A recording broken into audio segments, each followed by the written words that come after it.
So we got our third repeat guest of the day, Doug, back with Clark Pacific, Yeah. and we got the newest Seattle member. So introduce yourself to the audience. I'm Tony Pydych, and I'm Senior Director of Business Development for Clark Pacific, actually Manager of Business Development, and working up here in the Pacific Northwest. And we're growing into the Northwest market here, and I've got my entire career up here in Northwest. So I'm working with Doug, and we're going to go out and spread the word about Clark Pacific. And that's what we're here for today. Yeah, and to reintroduce myself, my name is Doug Bevier. I'm Director of Development here at Clark Pacific. We do a lot of products from structures to high-end facades and everything in between. I oversee our business development, sales and estimating departments for Clark Pacific. One of my main focuses right now is, helping with our engagement into the Pacific Northwest market and educating the folks up here what we can do and what value we can provide for the buildings. So that's Clark Pacific, for context, is one of the biggest, call it, prefabricators in the country. Most people know them West Coast predominantly being California based. So what was really the big move, and I'll say from your standpoint, to go north instead of going south? Yeah, certainly. We started in 1963 prefabricating facade systems. That was kind of our bread and butter, and that's what we're still most known for, high-end architectural. GFRC, we helped develop the industry there, and kind of a few different hybrid products all in between. When we were talking about precast and prefabrication in general, back in the 60s and 70s, the main thought was you had to have large urban cities to get the value out of prefab. A lot of thought you had to have large scale buildings where offsite manufacturing made a lot of sense, where you had on-site labor concerns, or you had logistical errors or issues that made prefab, well suited for it.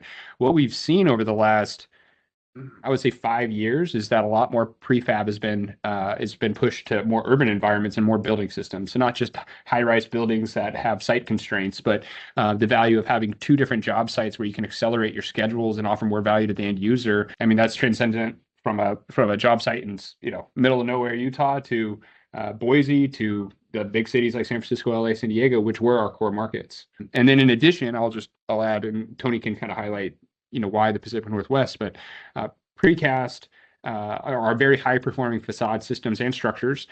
Typically when you are in environments that either have standards that require higher performing facades or weather constraints or environments like the Pacific Northwest, our systems are going to add more value to the end user. You can't, if I'm talking about the Southwest market, your Phoenixes and San Diego, where you have much more temperate climates or drier weather, where you're not as concerned with water intrusions and things of that nature, or weather delays out on the job site, or you can use a lower performing, I'll just say it, EFIS system because you have less risk as an owner. So coming up to the Pacific Northwest, selling the concept of prefabricated, it's not a constraint or challenge per se. Is it more around market education? Yes and no. I mean, the designers that work up here in this market are very sophisticated. In fact, the Pacific Northwest has some of the top architecture firms and engineering firms in the country. It's also got very savvy client base, developer clients that understand the value of pre-construction in the building process. They're cost driven, they're schedule driven. We've got some of the titans of the industry up here on the tech side. Obviously, the companies like Microsoft and Amazon that are headquartered here and started here and emanated out of the Pacific Northwest has created, very strong market, well-educated market, savvy market for building. So the idea of prefabrication and modular construction, has existed for a long time. They're aware of that. And I feel like Clark Pacific is perfectly situated right now to come into this market, which has lost a few partners, lost a few precast concrete, suppliers in this market over the last 10 or 15 years. So it's a great opportunity. And, a lot of the projects that we're seeing too in other regions are springing out of the design and engineering and owner teams that are right here in Seattle. Yeah, that's what I was going to add. There's a lot of designers here in town that, like Perkins and Will is a great example. They're designing buildings in California. We've worked with the Seattle office and on buildings in I would say our core regions for many years. And so the education and the sophistication is there. Just more about getting the word out about these product offerings are here. And Tony mentioned as well, this Seattle and Vancouver were actually very robust precast markets back in the 80s and 90s. I'm not sure why they stopped and kind of transitioned to a lot of the glass kind of curtain wall systems that we've seen throughout the last year. I think it was some manufacturers and some providers that had very cost driven products that kind of expanded their market reach. And then in addition, I think there was less precast available. And so That's what I was going to say. yeah. Was there a limitation or limit in the number of architectural precasters serving the market, and any reason why other precasters weren't targeting this area? I mean, I think the Seattle market, Seattle Bellevue market, and the Pacific Northwest in general, it's a provincial environment. So there's a lot of, locally owned companies that are producing products like on the construction industry side. I was involved in a pretty significant precast concrete project, the Bravern in Bellevue. That was with Skanska and Callison Architecture and MBJ Architects. Shout out to those guys, by the way.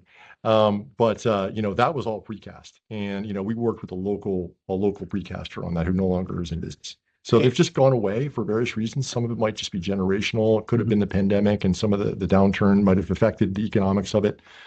The other thing I would add is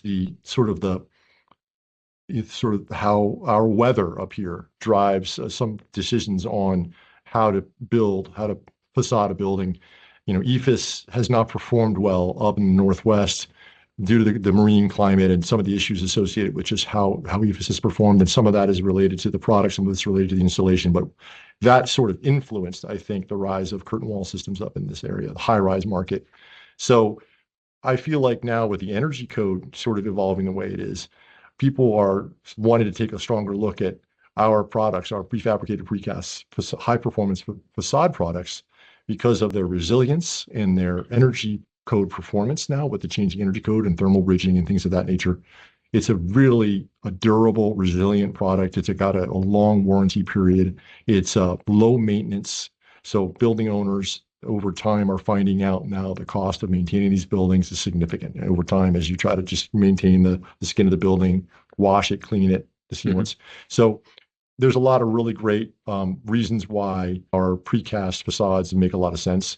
And just working with the designers up here and talking to them today at this event, a lot of folks that are attending this event are really interested in our product now. They see the value, they see the schedule acceleration benefits, the multi-trade approach that we have, just our erection sequencing, all the stuff that we provide as our product lines is true value to the projects. And do you deal with similar seismic constraints up here? Yeah, absolutely. Yeah, and so we have a very resilient system. There are some seismic areas that are similar to that of California. So, we've driven, our product development around how we handle those movements. And we say precast and GFRC a lot. We are a full facade provider, so we love to include anything that we can add value to the client. So we're going to have our glazing systems installed, louvers, anything that we can put in at the plant, we're going to do. So one of the other benefits that we'll see, especially in like the Seattle area, is that we'll have 6 or 8 guys on the job site, and that'll be that's it. And they're going to put up the full facade. And then historically, you talked about the Bravern, but the precast that was up here was traditional precast. So for those of you guys who may not know, it's 4 to 6 inches thick. You can really robust product. You can do a lot with it. But it is a heavier product. And so in California, due to the seismic concerns, when you get to high-rise buildings, there's all this discussion about, hey, how do we lower the building weight so we don't have to spend as much money on, lower the base shear, spend less money on the lateral systems, albeit facades are such a small portion of the actual building, it's not going to have a tremendous effect. That said, we started developing lighter weight products. That's why we went to our GFRC or our Infinite Facade, which is a 2.5-inch concrete skin with similar technology as GFRC. That hasn't been used up here. And so that is something that we are educating the local designers of different options that we have. We recently, just this week, set our last piece in Olympia on a project called Pritchard. That was GFRC. That would be our first GFRC product that we delivered to the Pacific Northwest region. So we're really excited about that. So what would be, on a final note, one project if you wanted somebody to see a CCAP or Infinite Facade example of that lightweight system, maybe in the San Francisco area as a precedent? What would be your favorite project to show? My favorite project to show is a campus we built called Mission Rock. You can look it up online or on our website at clarkpacific.com. The reason I love it, it's 3 buildings and it's all 3 of our products. So Mission Rock G, which Devil's Tower in Wyoming, that's what the inspiration for the building was. It's 70% glass, but it was still traditional precast. So it's very impressive how we were still able to panelize it, install the windows ourselves, and put it up. Then we had the Mission Rock A, which is the canyon. The inspiration was the Grand Canyon. It's a red GFRC lightweight product, very complex ins and outs that also had pre-installed windows, metal panels. We did some door scope on that project. And then the last one, which is my favorite, which is a studio gang project, Mission Rock F. The inspiration was Yosemite, the falls out there. It's our infinite facade with the 2.5-inch concrete skin, and we embedded glazed green brick. It's very, very unique. The building kind of twists, but if you go look at the Mishrock website or ours, you're going to see kind of the versatility of all the products. And I just want to hit one more note about insulated wall panels, and that's kind of our other facade system, and really was another inspiration of coming up to the Pacific Northwest due to the mission critical work, a lot of the data center work. So we'll do insulated walls, which is typically a width of concrete, then you have a layer of rigid insulation, and then an exterior width of concrete. That'll have, you can do your architectural finishes and features like that. Very kind of common around the US. But I think, so we were intending to come to the Pacific Northwest really to attack the data center market and mission critical. And then we saw this other opportunity with our facade systems, which is really where we're having a lot of traction and building a lot of pipeline. But when everybody's talking about insulated walls, I always want to highlight reaching out to your local manufacturers, whether that's us or somebody else early on to get the most value. A lot of times they'll have a steel building and want us to put just a simple facade system that hangs onto the steel. Nothing's wrong with that. But our products are so robust that they can also take structural loading. And so, yeah, we are the facade system, continuous insulation, high performing facades. But if we add an extra inch to the back width, or maybe 2 inches, we can be your lateral system. You can weld your framing members directly to the back of the panels. And so what you're eliminating for the client is all your exterior framing, all your exterior columns, and your lateral brace frames. And so you start thinking of, we can actually take structure, funds or budget from the structure and putting it into the facade for a very small premium, and then you're either getting more value to the client, or you can maybe add more premiums, more finishes and things of that nature. And so anytime you're thinking about prefabrication, it's reach out to your local manufacturer to understand capabilities and total value. Well, we have a lot to take away from this one. So guys, check out the Mission Rock development if you're looking for opportunities in the Seattle area.